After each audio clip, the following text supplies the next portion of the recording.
mentioned in Sahih Bukhari, volume number 4, hadith number 3231, that the wife of the Prophet, Aisha, may Allah be pleased with her, she asked the Prophet that was there any day in your life which was worse than the day of the battle of Uhud? Which is the worst day of your life? So the Prophet said, yes, it was the day of Al-Aqaba in Taif. And when the Prophet went to deliver the message of Islam to the people of Taif, they harassed him and they did not listen to the message, they did not obey the Prophet, and some of the narrations say that they even stoned him. It was the worst day of his life. Then when the Prophet was sitting his head down in sun, suddenly he finds a shade of cloud over his head, a shade of silver cloud. And when he looks up, he sees the Archangel Gabriel. He sees Jibril alayhi salam. And Jibril alayhi salam says that Allah has witnessed what they did to you and how they behaved with you. So Allah has sent the angels of mountain to help you.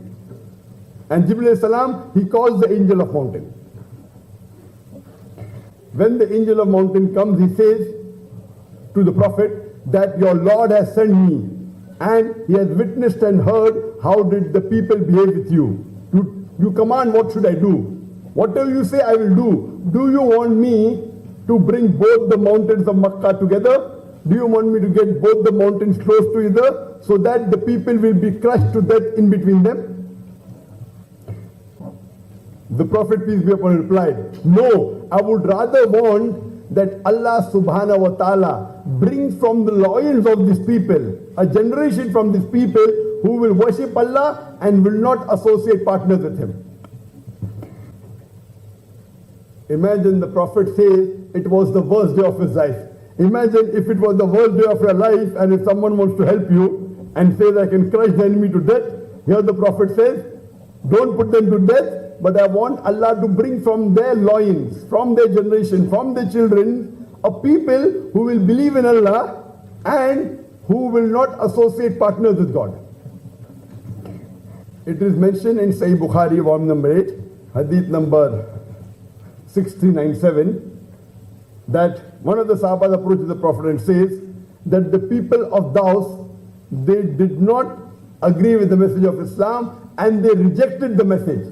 Why don't you curse these people of Daus?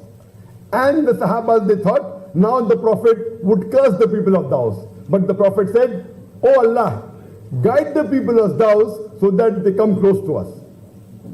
The Prophet said, give hidayah, give guidance, but he did not curse them.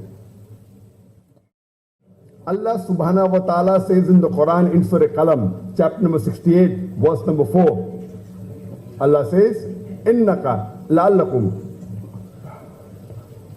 khuluqun azim, that indeed, verily, in the Prophet is the best pattern of conduct. Verily in the Prophet